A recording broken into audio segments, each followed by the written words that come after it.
Not working? There we go. Thank you. We're going to go ahead and get started. It's 3:30. As many of you know, at least some of you know, we're on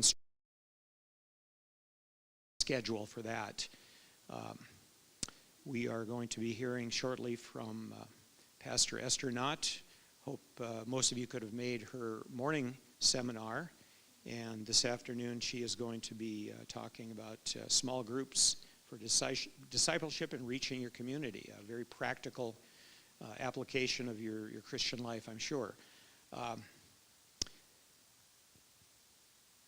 will tell you about Pastor Knott. Esther Knott has served as a pastor for more than 38 years and is the Associate Director for the North American Division Ministerial Association. She also serves as the Director of the Masters in Pastoral Ministry program at the Seventh-day Adventist Theological Seminary at Andrews University. Esther has lived in 4 countries. Her parents were converts to the Adventist faith.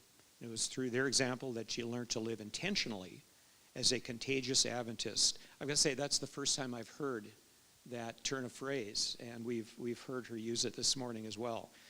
And I think it's very appropriate for her ministry. She is married to Ronald, who is director of Andrews University Press, and they have a daughter and son-in-law who live and pursue their careers in Denver. So we're glad to welcome Pastor Knott to the podium this afternoon. Before we do, let's just have a word of prayer. Lord, we're grateful to be here again this afternoon. We're grateful that Pastor Knott can be with us and share some of things that she has learned and pass them along to us to apply some of these important and practical principles to the Christian life. Very often we get caught up in more of the theological aspects of our faith when we really need to be reaching out to our community and practicing good discipleship. Please bless Pastor Knott as she speaks and shares with us today. Thank you for your blessings. In your name we pray, amen. Pastor Knott. Well, it's good to be back with you this afternoon, and I'm glad that Craig had the one that was right after lunch, because by now maybe you were able to take a nap. That would be good. And I hope that my announcement about what would happen here didn't scare some people off when I said it would be interactive. So I'm just going to give you a little bit of an introduction, and I'm going to wait for some more that might be coming in. How many of you have been in a small group, like an intentional small group? Okay. All right. And some of you may have been, and it's not been labeled that way, but I might invite you to reflect on some of that experience that you've had. When somebody asks me about small groups, and my husband's around, he says, don't ask her that question. She'll talk to you for 3 hours. I wasn't always part of a small group, but I was asked, when I was pastoring at Pioneer, I was asked to lead that initiative at our church. And so it was a learning process for me. And now that I have been in a small group, I cannot imagine life without one. And my daughter, from the time she was grade 1 or 2, she also has been part of a small group. Or people have been at our house who've been part of a small group. So she started leading her own small group. And now that they live in Denver, they have a group that people, it's not a traditional small group because they are, like the people who come aren't necessarily always the same every week. There are some that are the same, but they're atheists. They're people of Islam faith or Wicca people. I mean, they have a Sabbath dinner on Friday nights that they invite people to, and they have a specific design of questions that they ask each evening when people come over. But my question would be, what does Google and small groups have in common? What does Google and small groups have in common? It's a rhetorical question. I'm going to give you the answer. Google is the answer to everything, isn't it? No matter what you're trying to find, you can find it on Google. So for me as a pastor, small groups, I think, are the answer to everything. If you've got people in your church that are struggling with alcohol, if they're in a small group, not necessarily with alcoholics, like AA, even though I think it's a good thing for them to be in AA. But when they're with a community of people that will care for them and love them, that's a good thing. So I'd say for them to be in a small group. If somebody's lonely in your church, there are people that have moved in, or somebody that's a new Seventh-day Adventist, or, putting them in a small group, that's the answer to them being discipled. If you have somebody in the community that you're trying to reach, if you can create a small group that has an interest that they have, that's a good thing for them as well. If you have somebody in your church who is just so connected, so happy, so full of life, feels like they don't need anything, if they're in a small group, they have a place where they can connect with other people. Because I had one of our members say to me, I don't need a small group. I'm connected, I feel I'm strong in my faith, but a small group needs her. And so she did join a small group, and she said, I had no idea. There were people in our church that don't know anybody, or there are people that are so lonely. So our eyes get opened when we do that. So I do think that small groups are very important for that. So this presentation, my goals are to do a couple things. One is to have you experience just a little bit of what it means to be in a small group, to give you some logistical ways of structuring one so that you can think that maybe, this is something that I can do, whether it be a church-wide initiative, and it doesn't have to be that. It can just be you going back to wherever you are, at work, on your campus, in your church, in your neighborhood, to begin a small group. So, first of all, I'm going to have you divide into some groups. This is how I'm going to do it. I'm going to number you off into four big groups. That's how we're going to start. You're going to be in 4 big groups, and if you have the number 1, when I give you your number, I want you to move to this corner here. This will be 1, that will be 2, 3, and 4. So where do the 3s go? Point to it. Over there. Where do the 1s go? Where do the 4s go? And the 2s. Perfect. Okay, so I'm going to number you off, and you can, do I need to start moving quietly when I give you your number, all right? So if my helpers would go to your corners. Okay, thank you. All right, so you're going to need 1, 2, 3, 4. Go ahead and start moving. 1, 2, 3, 4. 1, 2, 3, 4. Pastor, number 4. And sir, you're number 1. You're a 1. So that's right over there. 2, 3, 4. Yeah. Are you supposed to be in a corner? Okay, you're 1, 2, 3, 4. Okay. 1, 2, 3, 4. Yes, you're 1, and you're 2, 3. Okay, all right, 1, 2, 3. Are you working on your presentation? Okay, all right. Did I give you a number? Okay. All right, so if you would gather at those points, I want to see how many people are in each group. Oh, you're 4. And 4s are right there. You're a 1. Right there.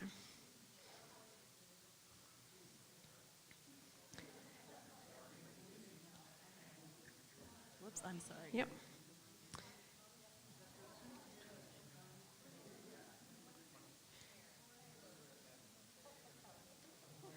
So because of the activity that I want you to do, are you just coming in?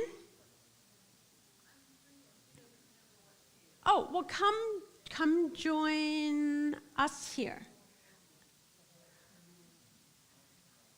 Is that group 4 there? You're sitting down? Oh, you did? Well, let's have them stand because they're going to need to move. And remember, I promised you that you wouldn't feel sleepy. And if you're standing up, that's harder to feel sleepy. Okay. So this group right now is a little bit bigger than I want you to be, so we're going to divide into 2 groups. So let's get 5 of you in a group. 1, 2, 3, 4, 5. So 5 right here. Just step to the right, and then the rest of you will be a group here. So in your groups, just like whatever, split your group in half. And just, did you split your group in half? Okay, so then the group, split them in half, and one of them just move kind of the space in between the other two. Oh, and you're small, what happened?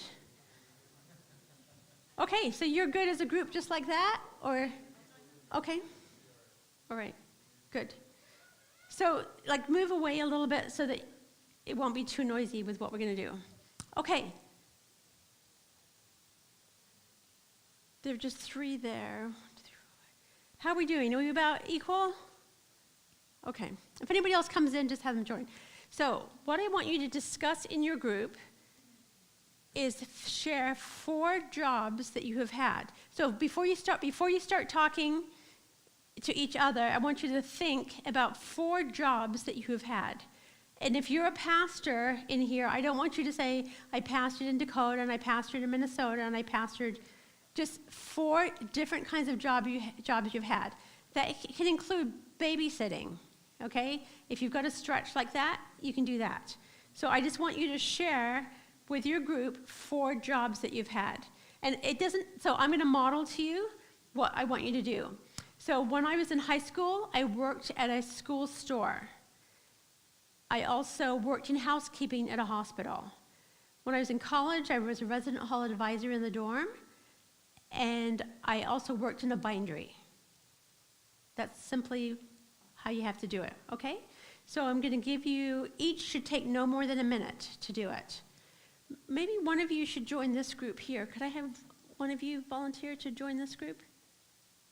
Just one of you. Are you two wanting to stay together? Go ahead. She wants to stay with her. Okay, very good. Okay.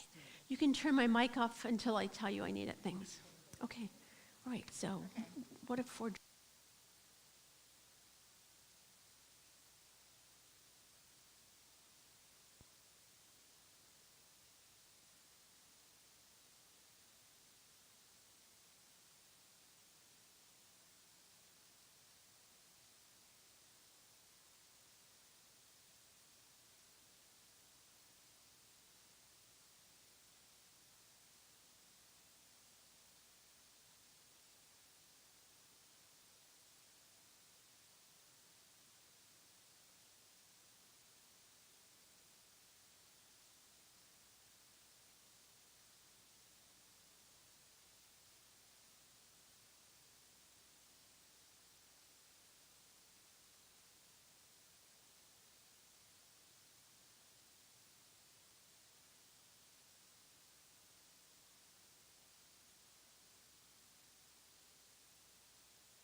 Okay, is there any group that is not finished?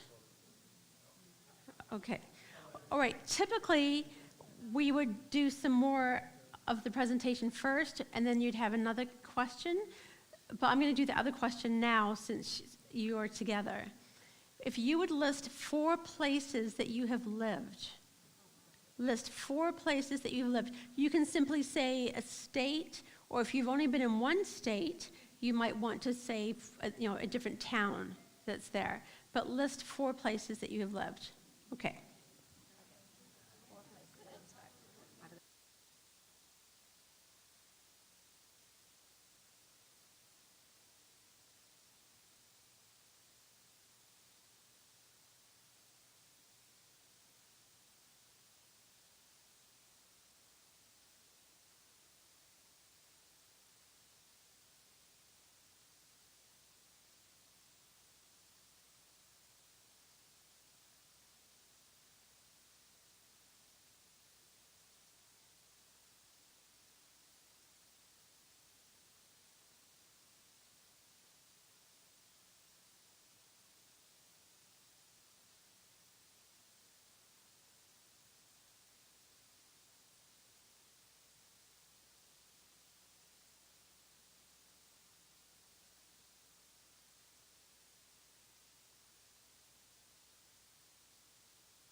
So as you're heading back to your seats, We were laughing in our group because most of the people had grown up on the same farm that they were still living on, so you can't figure out 4 places or 4 towns. yeah, that's beautiful.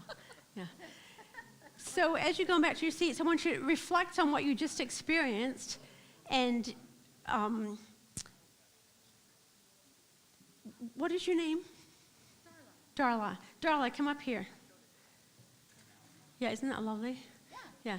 So I think they can hear you if we get close to each other. So Darla, your group was laughing a lot. What was that about? Well, we said she doesn't know who she's talking to, because if you grew up on the farm and you live on the farm, you had one job and you have one or two places that you live. So we're kind of struggling, but it was all good. Good. Okay. Yeah. So even in where I live at Andrews, there was a girl a woman. She has only lived in Niles, Michigan, and in 2 houses. The house she grew up in, then she got married, and she lives in another house, but it's still in Niles, Michigan. So it can happen anywhere. So what else did you learn? I don't mean like the information. How did you connect? What happened? Because in this one group, there was several people from the same church, and I said, did you all know each other? And it's like, well, I know your name, but I don't know you, right? So anything that you can share about what happened in that group?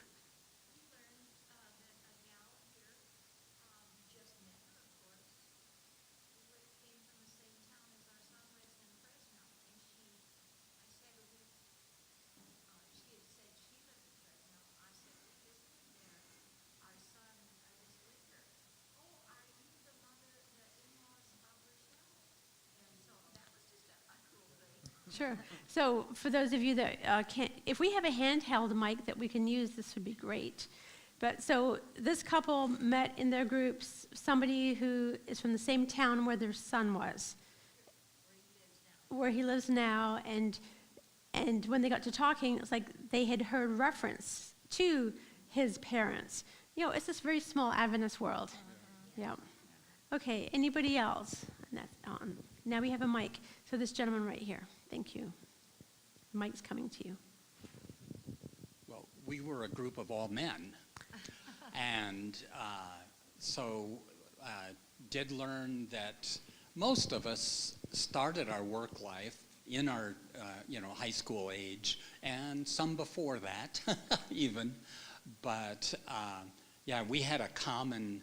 I think we had a common bond in that. Quite a few of us have had quite a few jobs as we've matured, and I think it was good to be, a group of men for us. I felt like I learned more about some of the people I did know and such. Good. And when we come to the part of the presentation where we talk about who makes up a small group, we're going to talk about genders in groups as well. And so the group that I met with here, it was all women. And before Olivia joined our group, we realized one of the things we had in common is that we were all moms. Because is it a job to be a mom? Yes. So we counted that as one of the jobs that we have had and do have, because that never stops, right? Yes. Being a mom or a dad is the most important job that you can have. And I would add also now being a son or a daughter. If your parents are alive, be a good son or a daughter. Contact them. If you're away at school, I don't know, do you live at home? Okay. So give your mom some space. Yeah. Okay, is anybody else that wants to comment on this? Okay. So just hang on to that mic if you would. So I was born in Trinidad. My heritage is Indian, so I was glad to see some people from India here. My dad's family came over as indentured servants from India to Trinidad, and it wasn't a very good experience, I understand. So I was born in Trinidad. We left there when I was 1. I lived in England for 7 years, and then grew up in Toronto, and then went to Andrews for my undergrad, and have lived in the United States ever since then, and became a U.S. citizen in 1993. The year before my daughter was born. Because my husband's American, and I figured I'm never moving back to Canada.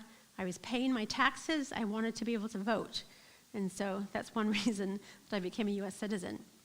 But what we have just experienced is a component of a small group. It's called an icebreaker, and you've done them many other times, but it allows people to share a little bit in a way that it's supposed to be not threatening to them. There's a book called 1001 Icebreakers, and it goes from just really casual things to deeper things. And when a group starts out, you're just asking, it's almost like asking, how's the weather? You don't ask things that might be like more personal, because people have not learned to trust the members of the group yet to share that. But why have small groups? Because I might have just scared some of you with what I just said, because it's not all about just feely, touchy stuff, but we're human beings. And, part of what Craig has been sharing with us is our need to be able to be vulnerable and to grow and to have better self-awareness. And self-awareness is often discovered well in the context of a small group with people who love and care about you. But why have small groups in the context of your churches? We want to make disciples, and my definition is to grow more and more like Jesus every day. So whether you're a baby Christian or you've been a Seventh-day Adventist for 27, 50 years, there's always a next step to take in your relationship with Jesus. There's always a next step. And so we want to grow more like Jesus every day. And I believe that happens better in community than it does if you're by yourself. You're not a monk. And Ellen White wrote this comment, and when she capitalizes a pronoun, we always know, like in the King James Version, it's referring to Jesus or to God. So would you read this quote with me? It's going to be over 2 slides, but read it aloud with me. The formation of small companies as a basis of Christian effort is a plan that has been presented to me by one who cannot err. And that one is capitalized. So what do you think that means? Yeah, so it's a divine plan. Continue reading with me. If there is a large number in the church, let the members be formed into small companies to work not only for the church members, but for unbelievers also. So I see this as a 2-pronged approach. It's working for the church members so we can keep growing, and then it's also working to reach the community. And we're going to talk about that there's many different kinds of small groups, and what you choose to do in your small group will determine who is in your group and who you can invite to be a part of that. So some more reasons for small groups. It provides entry points to your church. For example, the churches where I've been, we have had, it's called open market as far as groups. Sometimes your church might start with, we're all going to study this curriculum. So that's not open market. It's the church is all doing this particular book. But then after people have formed into small groups, you might decide, okay, every group can choose their own, but we have always said, if you're a small group leader, we want to know what you're going to be studying with your group. Because there is a danger, this is the one danger that I've seen, is that some group can start becoming like this little offshoot because they're being led down the wrong track. So because it is an official church small group, we want to know what you're studying, and we've actually advertised to them in a little booklet, and people can choose to sign up for those groups. It's if you're an elder at your church, being a small group leader is even more of a spiritual responsibility than being an elder. So we choose very carefully who those people are because they're meeting with their small group people every week. And that's much more connection than some churches from the elders have. So it provides entry points to your church for community people. So it's an evangelism tool because Adventists are very good at having study groups. And what are the books that we choose to study in our small groups? Steps to Christ, or an Ellen White book, right? But that may or may not be the group that you want to invite somebody to from your community. Can you think of some ideas for small groups that you could have where you could invite an unchurched person to come to? Or someone that's not a member of your church? Okay, the Gospel of John, because it's a biography of Jesus. And I will often say to people that I meet who are secular people, have you ever read a biography of Jesus? Because, people read biographies. I say you're a very intelligent person, and I think you owe it to yourself intellectually to read a biography of Jesus. I don't say the Gospel of John, I'll say a biography of Jesus. And that's often the one that I will share. So what about groups that aren't like religious topics? What could you invite someone to? A cooking class. Yes. Which one? Oh, child rearing. Yes. How to raise your kids. The DART program. Oh, yes. And that, are you trained in that? Okay, yeah. No, you know, if you really want to have some outreach, get trained, have somebody in your church trained to lead that program. Anxiety and depression is up all over our nation and the world. I don't know the exact statistics, but so don't, if you're watching this, this is just a rough idea. Let's say there used to be 4% of college kids that were depressed. Now it's more than 50% clinically diagnosed with depression and anxiety. And some of that is we were really, our response to COVID contributed to that as well. So I don't even say it was COVID, it's our response to COVID that created that kind of environment. And I've met with youth, like teenagers, academy age, high school age, they didn't want to take off their mask. They got accustomed to hiding. People couldn't read their emotions. And you know, masks stopped communication, and little children did not learn verbal cues. Because you can tell when a person's angry or sad, and we went 2 years without people knowing that. Our church does. Just got the mic.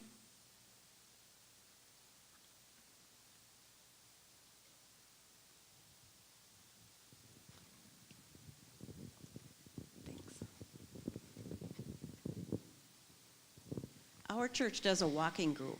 It's not a hiking, so much a hiking group, but it's a walking group. And it gives people a chance to enjoy God's creation and visit with different people one-on-one or whatever. But sometimes I feel unsafe anymore going for a walk, even in Bismarck. So it's nice to have a group to walk with on at least Sabbath afternoon. So that's another idea. Okay, a walking group. He'll take you right there. So that's the way that we have an entry point to our church, and it's an evangelism tool. Some evangelists that I know of now, they'll never hold an evangelistic meeting with people sitting like this. They do it at tables, round tables. They do a presentation. They have a leader at each table, and they have conversations about what was presented. That way they get to answer questions, and they follow a small group model. So it is a tool for evangelism. So if you do a recovery, like the depression and anxiety, I would say do it with the tables, the small groups. Don't do it with people sitting in rows, but they can get to know each other this way. A small group is an effective means to care for people. When someone has come to my office because whether they're lonely or they need help with something, I want to get them into a small group. I've always pastored at large churches, and it can feel overwhelming if you have 3,200 members. How do you care for them? But if they're in a small group, you know that they're being cared for better than if there's a pastor that's responsible for the congregation. So it's an effective means to care for people. It also accelerates spiritual growth in people. It accelerates their spiritual growth. So for example, if a person comes to church and they hear the pastor preach a sermon about revival or about just wanting to be more like Jesus, it's one thing to hear the sermon and for a week, yes, this is the way I want to live. But if they're in a small group that's making that journey together, that spiritual growth is going to be accelerated in them. And that's why if you have a new person that comes to your church, newly baptized, they do better when you put them in a small group. Now, some churches put all of the newly baptized people in a group together, and maybe that works sometimes, but I would think if you could put that newly baptized person in a group with more seasoned members, that might be more effective. Because one of the things we want new even before they're baptized, what we want people to experience is, how do you keep Sabbath? That's a big question that people have. I always grew up with Sabbath, so it was never a question. I knew how to keep Sabbath. But let them spend time with the family, and so that they know what it's like to have Sabbath. So if you have a small group on Sabbath afternoons, that might also help in that way too. But it does accelerate spiritual growth in people and in your own life. And believe me, as a pastor, when I'm in a small group, I grow more spiritually. Ellen White says that God calls some people into pastoral ministry in order to save them. Because, there have been times I didn't want to go to my small group, but I'm leading the small group, so I got to show up. And we'll talk about a covenant relationship too. It shifts the work of the church to the people instead of just the pastor. So if you're an elder in your church or you're a pastor, the small group can be your friend because it distributes the work of ministry to those that are in the group. So one of the stories that we like to share as a small group story is that once the pastor was away on vacation, and while the pastor was gone, this person had a major illness, ended up in the hospital, and then the pastor came back from vacation, heard about it, and was kind of apologetic that he had not been there to support the family. But one of the small group members was there at the hospital and said, "Oh, pastor, go ahead. You don't need to be here. We've got this taken care of." They were providing food for the family at home. They were round-the-clock care. The pastor didn't need to be there because the family was there, the small group family. And it got to the point sometimes at larger churches where when the pastor comes to visit, they really don't have a relationship with the pastor. They see him or her preach every Sabbath, but it doesn't mean that they have a personal relationship. But when you're in a small group, that's your family. That's who you want to see, not necessarily the stranger who may be the pastor, but you don't have that same connection. Do you understand the difference? It's people in your life who know you and can take care of you. Okay, so those are just some of the reasons to have a small group. Anybody else have other reasons? Some of you who've been in a small group before, are there anything that you would add to that that's been part of your experience? Accountability. Yeah. A sense of belonging. Yeah, because it's hard to, especially if it's a large church, to feel that you belong. And they say we really only need about 3 or 4 people that we are close to, and we will feel like we belong. One of our small groups, some people, they wouldn't come to church because they did not know where to sit. And some of them were single or widows. They didn't know where to sit. So their small group, somebody in their small group showed up at church early on Sabbath, reserved 2 rows, and that was for their small group. So nobody had to, it's like, where do you sit in the cafeteria? Am I going to be welcome here? These people were welcome, and they sat as a family. Okay, so it's just some small group basics. There are many different ways to do small groups, but what I want to share with you is like a standard way, but you adapt this for what works in your situation. The best way is to meet once a week. Some groups do it every other week, and the thing with that is that, are we meeting this week, or did we meet last week? They don't always remember. So standard, the best is every week. And for 90 minutes. And I'm going to give you some components of a small group, and you'll see why I say 90 minutes. But you can do it shorter if you want, but it's great to set aside 90 minutes. I've said 15 people because we changed to this after doing it for a few years. Because everybody can't always show up. It depends upon the kind of community that you're in. And if you have 6 people in your group and 3 of them don't show up, it kind of feels like a downer. But if you have 15 people and 3 don't show up, you still have 10. But some of this depends upon where you are meeting. If your home is small, then maybe you cannot have 15. So it has to be a smaller group.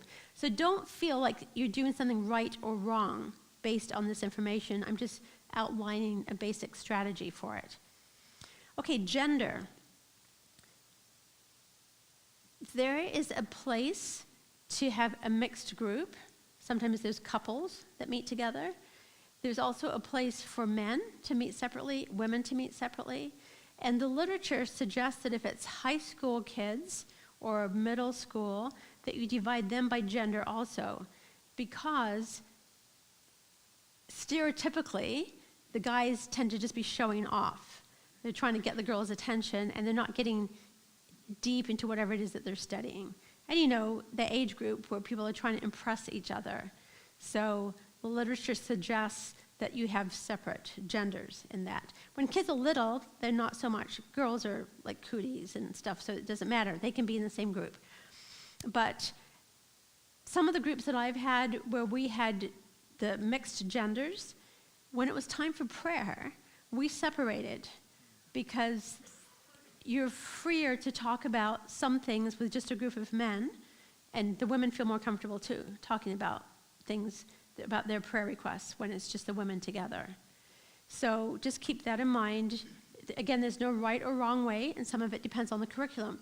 We used a curriculum called Seeking Him, 12 weeks to personal spiritual revival. So even though we had the same group, same gender, when we came to the lesson that dealt with purity, we had separate group meetings for that particular lesson. So think ahead about what will work. Ages. So there is also a place to have high school kids meet together, or younger kids in a Sabbath school, young adults. That can be appropriate. Our journey at Andrews was that sometimes the college students said, I don't want to meet with college students. I'm with them in the dorm, I eat with them, I sleep in the same room with a roommate, I'm in class with them all day. I want to be with people who are like my parents, or I want to be with people that can show me how to live as an adult. So even though there is a place for young adults to meet together, sometimes they need more of this. And what I also noticed in one of our groups, we had a couple that was newly married, like even 3 months when they joined our group. But in that group were Roger and Peggy Dudley, who'd been married for 50 years. And the dynamic between the young couple and with the Dudleys was just beautiful to watch, because the Dudleys kind of adopted this young couple, took them out to eat, so they could talk about marriage and relationships. But if this young couple was in a group with only young couples, where's the wisdom in that group? You know, so there's something to be said about the mixed ages in there. We also had another group where Mrs. Hodges she's in her 80s, and then we had some college students in that group as well. When it was time to rake her leaves in the fall, the college students went over to the Hodges house and helped rake her leaves. And she would bake apple crisp, and she took it to their dorm rooms. So if these kids were all in a group with only college kids, who's going to bake apple crisp and bring it to their dorm room? And if Mrs. Hodges was in a group with all of 80-year-olds and 90-year-olds, are they going to be out there raking each other's leaves? I don't think so. So I think the kingdom of heaven looks like mixed ages in a group. And I like to believe that those college students, when they left Andrews and they went to one of your churches, and if they saw an older person, they wouldn't just think, oh, there's an old lady. They would say, hey, she's like Mrs. Hodges. Let's see how we can help her. So that's the idea about when you're thinking about ages. Again, there's no right or wrong way, but let's just think of what the kingdom of heaven would look like and how we can minister to each other. Any questions about this part? There'll be time for questions at the end also. Okay, so I put this book up here because this changed the way that we did small groups at Pioneer. When we first started, we ended up having maybe 200 or 300 in small groups, the same 300 people all the time. And so we did a survey to find out why people were not in a small group. The number one reason was nobody asked me to join one. Nobody asked. And also, there can be a misconception that if I join a small group, I'm in it for life. You know, like, when can you leave this small group? Because they let's keep meeting for year after year. And so that hindered people from joining groups also. And so this book, Activate, had the idea that people, through our lives, we've been used to a semester school schedule. So it encouraged us to change to a semester. Every semester, we begin a new series of small groups. If your members want to sign up together again for another group, they can. So they can keep making that journey together. But if somebody in the group decides, I want to try something different, that's okay, and there's no hard feelings. So when we switch to that model, and again, we have a little catalog that advertises the leaders, the nights that they're going to meet, and the small groups. And people sign up electronically for their groups. We had 800 people sign up to be in the small group. And of the 800 people, 75% of them attended 75% of their meetings. Because it's one thing to have people sign up, but did they really follow through and attend? And I would encourage you, if you have a bit of a larger church, even track what you're doing, because otherwise you have no data to see whether you're achieving what you really want to do. If your church has 50 people, you may be able to just do that by looking and knowing. But we have our small group leaders actually take attendance. They create a chart, they take attendance. Because it might be that Susie didn't come this week and you make a mental note of it. But then if you track it, you'll see, boy, Susie hasn't been here in 3 weeks. And visually, again, I said I'm a very visual person. It helps me to know that she wasn't here. But if Jim wasn't here at the meeting, somebody has to call Jim that evening and to say, hey, Jim, we missed you. Is everything okay? We hope we'll see you next week. So this book really helped us. It also organized the fact all of our small group leaders had coaches, and so that you were being cared for as well. So small group leaders need to be cared for beyond just what happens in the group. So 5 components of a small group. An icebreaker. We did an icebreaker. Can anybody tell me why an icebreaker is important? We discussed it a little bit, but why do you think it'd be important to do an icebreaker at the beginning of a meeting? For people to get acquainted with one another? Yes? Did you have your hand up? No. Yes?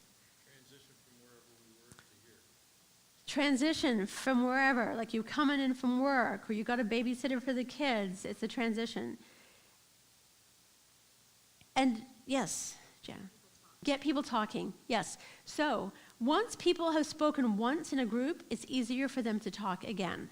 But if they come and they're just sitting there, it also happens in our Sabbath school classes. One person or two do all the talking. But once they've broken the ice, it's easier for them to keep talking again. Very good.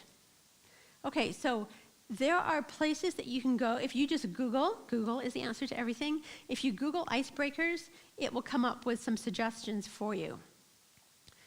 Then we're going to talk about curriculum. Oh, here's the icebreakers. See, we used to have books that had these things in them. Now it's all online. But this was one of them that we used a lot. And here's some ideas. So the 4 places that you lived. One of the things that we discovered in our groups was my friend who'd only lived in 2 places, and in the same town. I had lived in 4 countries. When you know that about somebody, can you see how it can lend to a different understanding about them? My friend from Niles, Michigan, has a different worldview than I do, having lived in 4 countries.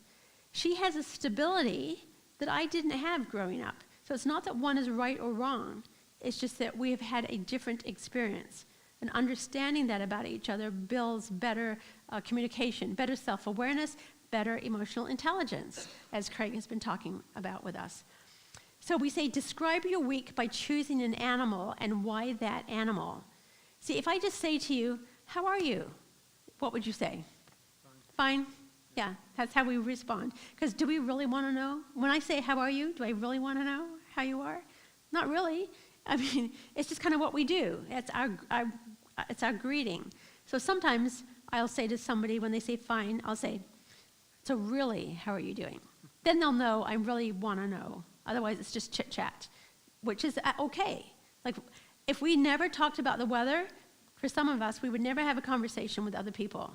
It's one of our ways to begin a conversation. Like, wow, it's really sunny out today, isn't it? Like, oh, man, it was chilly. But that's how we start conversations. So when we say describe your week by choosing an animal, somebody might say they were a squirrel because they were so busy packing because they were going to go somewhere. Somebody said they were a giraffe because they got a new perspective on something this week. So it's not so important what animal they choose, as it's why did they choose that animal. So these kind of questions tap into a bit more of the emotions than just the head knowledge. It's like, so what's happening in their heart this week?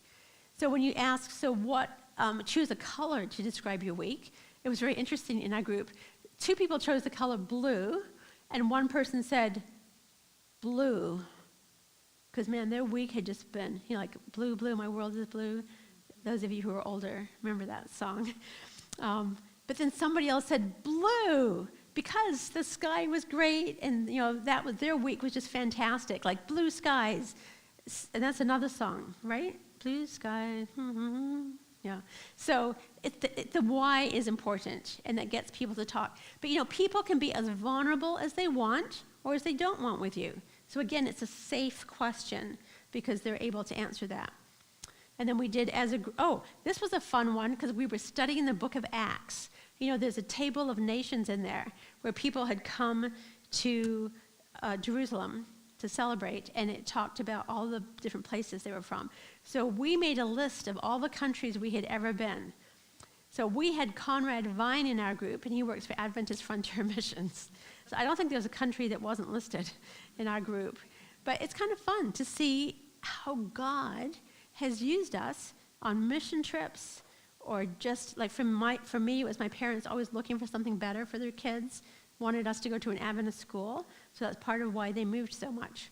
So a lot of fun ways that you can get to know people in your group. So this is what I do for the first meeting. I ask people to bring an item for show and tell. Anybody remember what show and tell is? What was that? For those who might not know, what is show and tell? Bring something to school and tell what you learned from it or where you have been. Yeah, so you bring something tangible. We used to bring it to school, and we got to talk about it. So you ask them to bring an item for show and tell. Again, this is a very safe thing because they choose what they want to talk about. So they bring the item. I suggest that they not just bring a photo, but some tangible item. And if you're the small group leader, pay attention to what they have shared. I actually take notes because I don't remember necessarily, like if there's 15 people in the group, what they've each brought. But it's okay to just take notes. And then, because you want to send them a note before the next meeting. Let's say you're meeting on Monday nights. And before the next Monday night, they need to receive something from you because they're going to start thinking, do I want to go back to that group?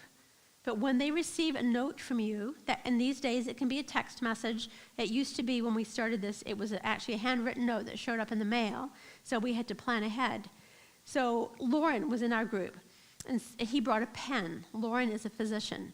So his note said, hey, Lauren, I'm so glad that you're in our group. Thanks for bringing your pen. And I'm praying for you this week that as you interact with your patients, that God will help you to know what to prescribe for them, what to how to diagnose.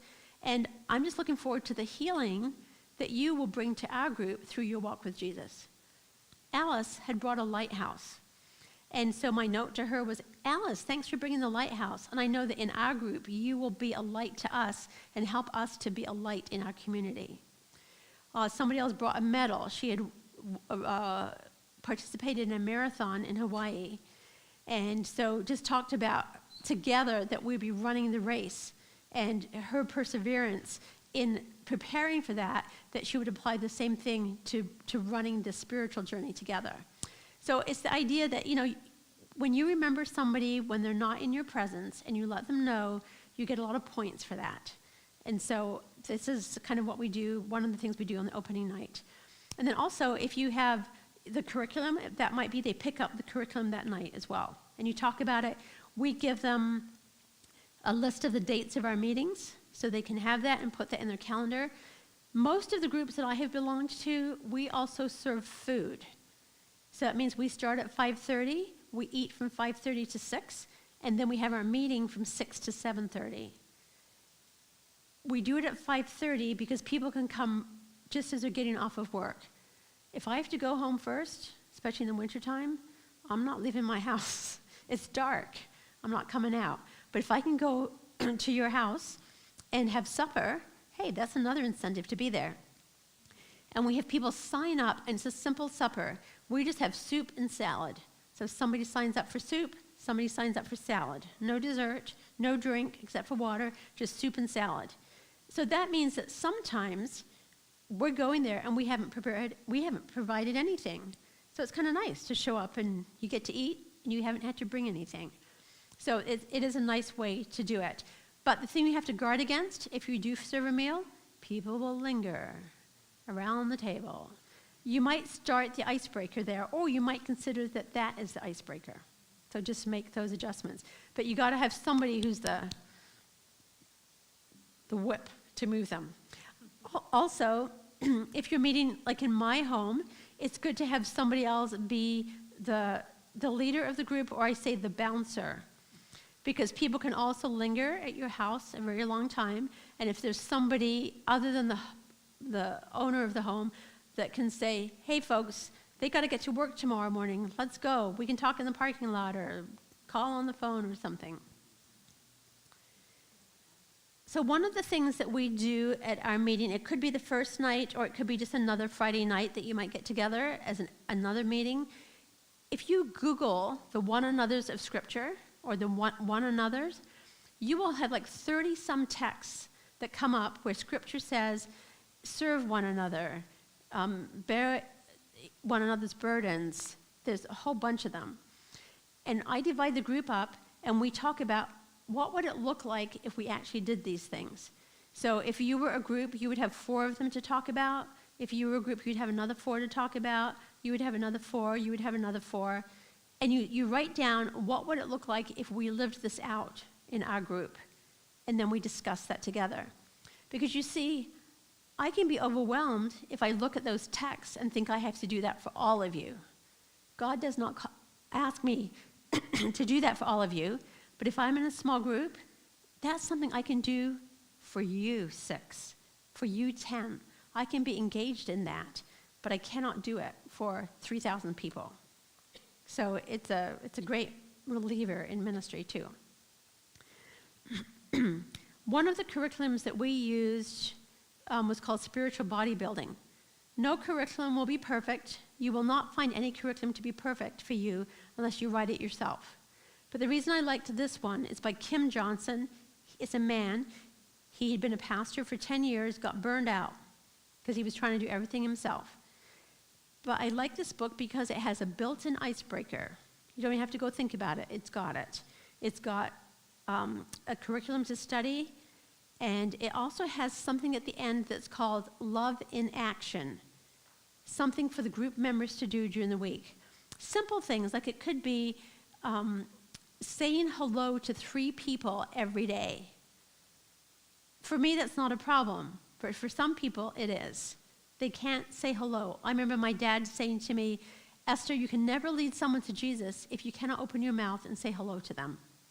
So we have to say hello. So saying hello to 3 people every day, that's a simple thing. Another thing was to write notes to 5 people thanking them for something. And we did this within our congregation. And we had, at the time, 90 people in a small group. What's 90 times 5? 450. Can you imagine how the impact that was on our church when 450 thank you notes went out to people in our congregation? People feel happy when they get a note. And these were actually handwritten notes, which also is a surprise when people get one of those in the mail. But I remember our people who work up there, I sent a thank you note, and all the years that they had been in that ministry at the church, which was 15 years, nobody had ever sent them a note to say thank you. So think about who might be a blessing for that. Another one was to find somebody who you usually see sitting by themselves at church and go and sit beside them. Just simple things like that. One was to everybody bring some fruit to the next meeting. Now, since I like to be a bit more organized, I said, what are you going to bring? Because I don't want everybody bringing apples. So somebody said grapes, bananas, oranges, and I had a fruit basket. We ended up with enough for 2 fruit baskets, and then 2 people from the group took it to somebody that they thought their lives would be cheered up by this fruit basket. and then they reported to us the next week. And actually, with my first small group, where we used this curriculum, we did this, and it was a year later that I got a note, a handwritten letter, from somebody who had been a recipient of this basket. She had just been diagnosed with cancer. Her husband had died. She did not want to bother with chemo treatments because she was still grieving the loss of her husband. She said, then somebody showed up at my door, a total stranger, and gave me this basket, and I decided I wanted to try to live. So, we have no idea how God will use just the little things that are in a book that can make a difference for people. So this is one of the curriculums you can use. And another one in this series is I'm Allergic to Witnessing and Journey into Oneness. The book I referred to before was called Seeking Him, Experiencing the Joy of Personal Revival. This one had the quote in it that said, as long as you are content to live without revival, you will. But it's got 5 days. This is kind of a high accountability group because you do stuff by yourself every day, then there's a day that you do it together. And we had some really good experiences with this book, which I don't have time to tell you about. Another one is using the Serendipity Bible. Any of you familiar with the Serendipity Bible? Pastors should be. It's like it's a pastor's answer to all kinds of things that you have to do at the last minute that people call you to do. But you read a section of Scripture, it's got a question that's kind of like an icebreaker. Then you dig into Scripture, and it has an application point to it. So this is really great. Tough Questions, Leader's Guide. We used those kinds of things. Okay, I want to talk about prayer. Prayer is one of the components of your small group. I've said this myself, so I'm not just criticizing others. It really bothers me when people say, well, let's have a quick prayer. Well, if it's going to be a quick prayer, why you, but I say that too. So we want to avoid, in our small group, let's have a quick prayer. Make it an important part of your small group, which means it doesn't always happen at the end. Put it at a different place. And then how should we pray in our small groups? I'm going to suggest some different ways. And as I said in my session this morning, praying can kill a small group, and praying can kill a prayer meeting.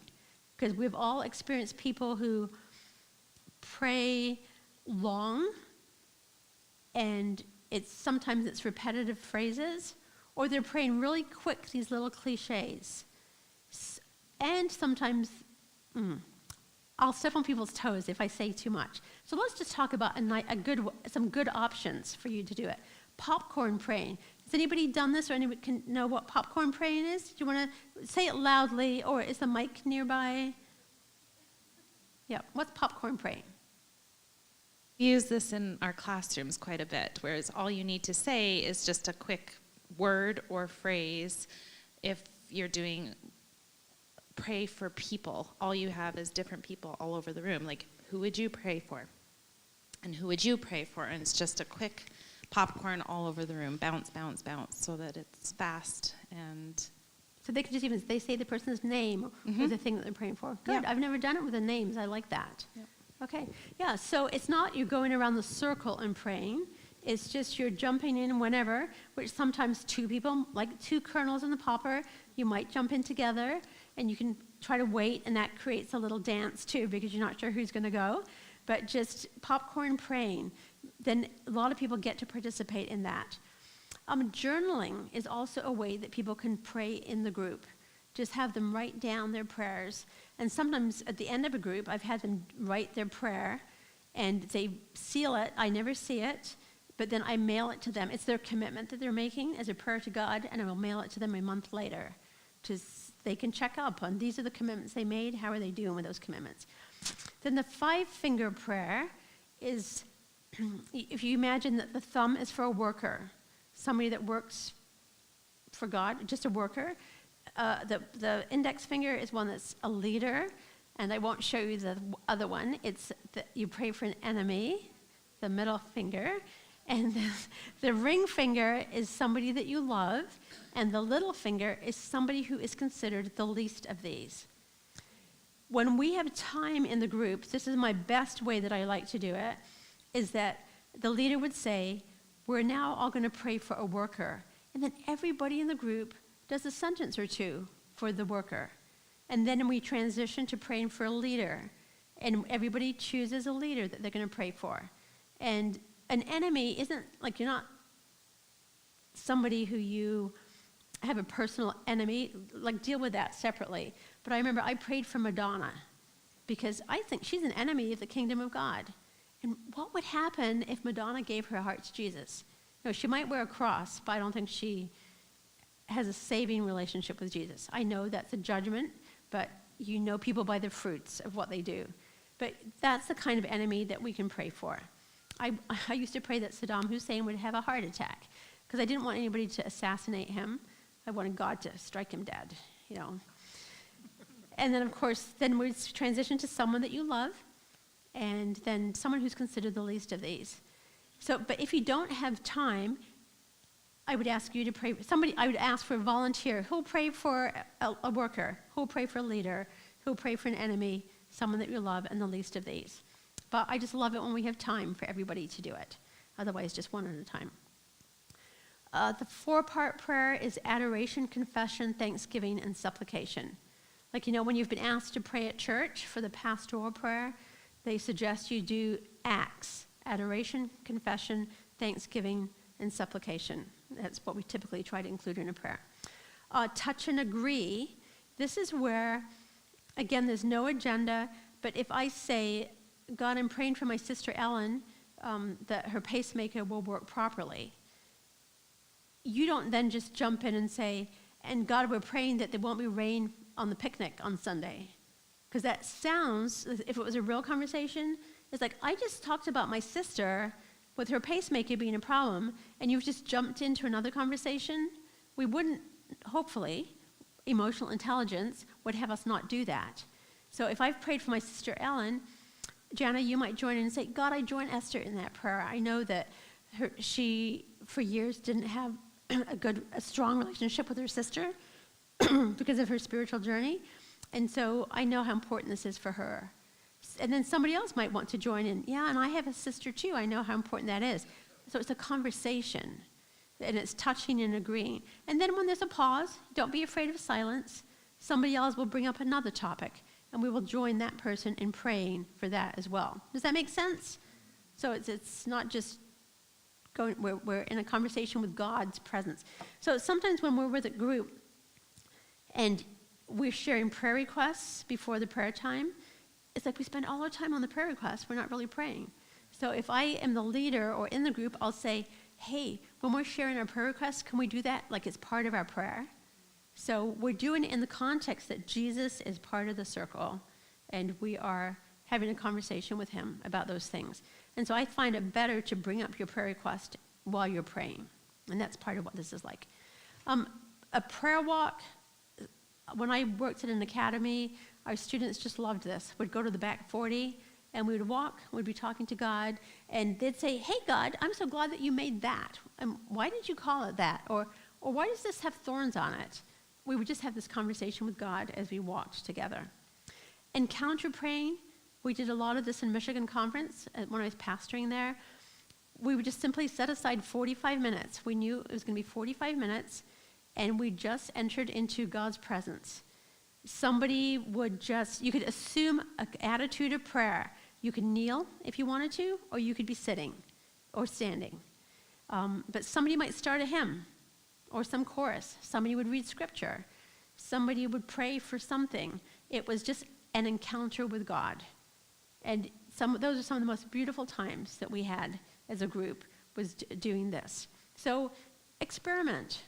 And I think if you experiment in your small group with different ways to pray, people can look forward to that time of prayer.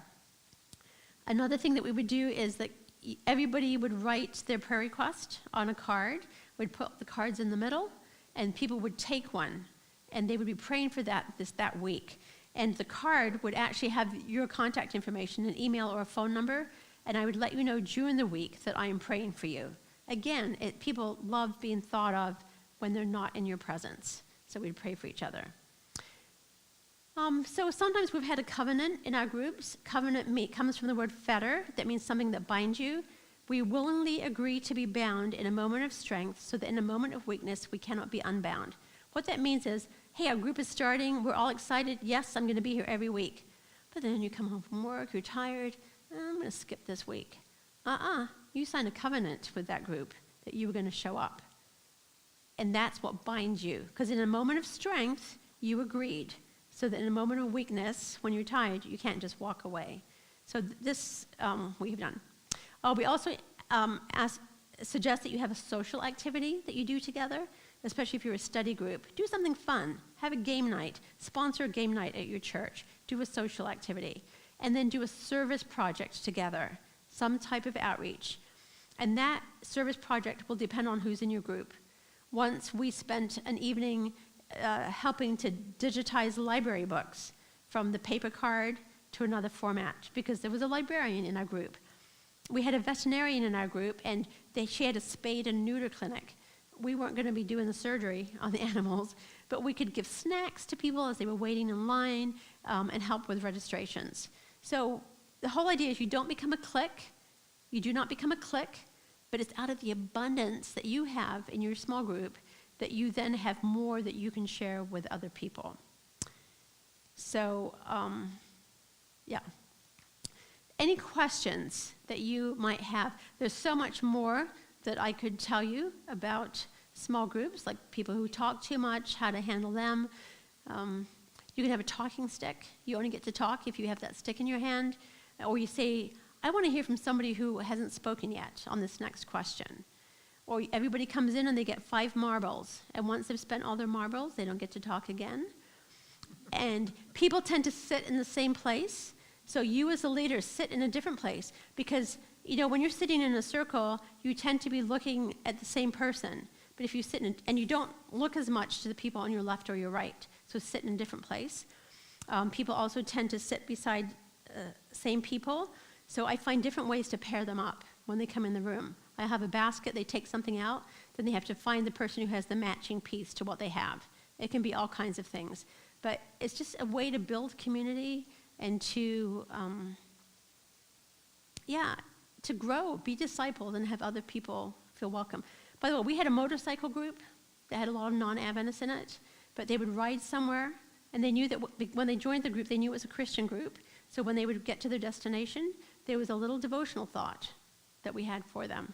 The photography club, stamp collection, scrapbooking, all of those are ways, like those are 101 groups.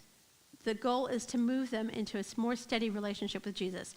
Our college students did not want a small group that had homework. They have too much homework. So they wanted a group where they just came and that was the small group. But as they grew spiritually, they could have homework because the homework was now part of their devotional life. They weren't having devotional time with Jesus before. But now you could ask them to read like a chapter in the Gospel of John because they were building that time with Jesus into their schedule. So, okay, I'll be around tomorrow as well. So if you've got any questions about this, or if you've had a small group, I'd love to hear about it because everyone's different and I get to learn from other people as well. Okay, let's pray. Dear God, thank you so much that you love us. And, the Trinity is a small group. It's a community of people. And in John 17, Jesus' prayer was that we would be one, even as Jesus and the Father are one. And I believe that happens best when we are in community and when we're being discipled. And from the overflow of that, we get to reach out to others. So when we show up at church, we're not just dragging in and we're not complaining because the pastor didn't feed us. No, we came to church full. And we can look around with our eyes to how we can be a blessing to other people. So for the people that are in this room right now and those who might be watching later, you know what their needs are. You know whether they have an abundance or whether they really, maybe they're lonely or they have an addiction or they're broken. Put them in a place where they can have community and they can be experiencing that abundant life that you promised that you promised that our church family should be able to give to one another. So I thank you for what you will do because of the time we've spent together. Amen.